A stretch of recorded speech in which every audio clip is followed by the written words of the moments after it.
Right, how you doing? So this is part 2 of our How to Get Healthy program. I do these on a monthly basis. You can whiz through them a little bit faster if you want to, but I generally find that if you do them over a longer period of time, these changes that obviously you're going to be making are going to start to become a habit, and they're a positive habit, so they're going to help you in the long run, and also you're less likely to slip back. So last month we did the eating side of things, the first stage of eating. Now we're going to do the first stage of healthy movement patterns, i.e. the exercise side of things. So we got you doing some of the general range of movement exercises. I want you to keep doing those. Very, very important. And obviously you've already increased your water levels, you've been taking your whole food nutrition, your Juice Plus, you've been taking your omega-3, you've been taking your probiotics. All of those are going to get your body ready to start getting healthy. You can't get healthy if the body hasn't got the right nutrients that it needs to stay healthy. That's crazy. You're not going to be able to build a house without bricks, if that makes sense.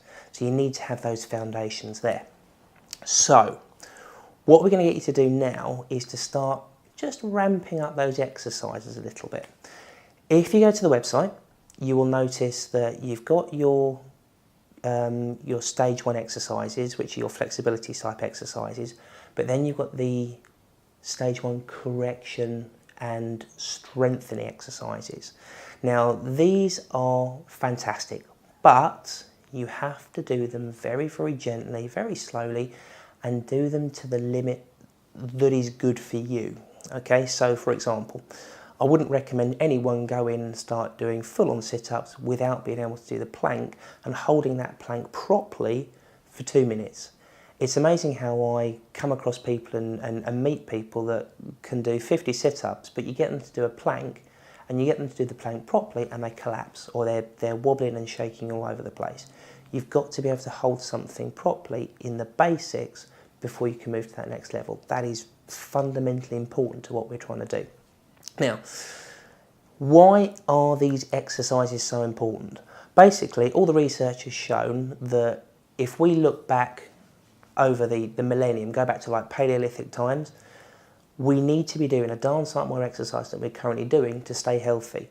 If you look at the populations back then, levels of degenerative arthritis, cardiovascular disease, or the actual effects that it would have in the body on the bodies that they found are far, far, far less back then than they are now.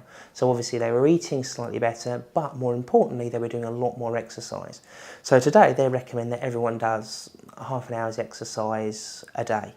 How many people do you know that even do 5 or 10 minutes of proper exercise a day where you're getting a little bit puffed and out of breath? So it's the stuff that we're going to get you to do. You're going to be doing the sort of the flexibility exercises every day.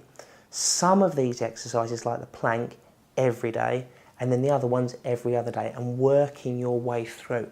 And that'll start getting those core muscles strengthened up, start building up these muscles around the glutes and around the legs, which are like your main muscles, and around this chest.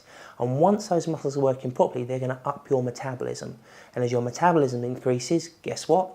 That fat starts to melt away, and it starts to get everything regulating in the body, the blood sugar levels and so on and so forth. So you should see, after doing this, after a few months, I'd like to hope that your blood sugar levels will start to go down, your blood pressure is going to start to go down, and more importantly, your body size, your shape is going to start to go down. Now, I've put in a picture, and I do apologise now, it's a picture of myself in my underpants of me when I start doing this exercise. There's a front view and a side view. And as we go through each month, you will see the changes that have occurred with myself as I've been doing these exercises. Now, I'm doing a slightly higher level of exercise, but only because I've got a base level already there in the past. But you will notice the changes, okay? And I want you to keep an eye on them and follow them, because it's quite amazing to see. It's only little changes each month, but those changes are there just to prove that this does work, okay? Now, next thing, I want you to start looking at doing a little bit more with your diet. It's very, very minimal, okay? but I want you to start looking at certain things, okay? In my articles, I've written an article about gluten, okay, and I've written an article about milk. We are not designed realistically to be eating gluten, which is wheat, and we're not realistically designed to be drinking milk. I mean, if you look at it, we are the only human species that drinks milk from another animal. Yet, if we're drinking milk all of our lives, and milk is supposed to be causing good, strong, healthy bones, how come humans have got one of the highest levels of osteoporosis of any animal in the animal kingdom? Start thinking about this one now. This is quite important. I would suggest try and cut out dairy as much as you can. I'm not asking you to stop it, because if you stop something altogether, you're going to really struggle, okay? And the same with gluten. So people will have cereal for breakfast, you're going to have a sandwich for lunch, you might have pasta for dinner in the evening. Try and cut out one of those meals. So for example, if you have spaghetti bolognese on pasta, why not try spaghetti bolognese on a sweet potato? Or chili con carne, you can have it on rice if you want to, but change it to brown rice, or again, try it on a sweet potato. Now, why do I say sweet potatoes? Slightly different way of absorbing them into the body.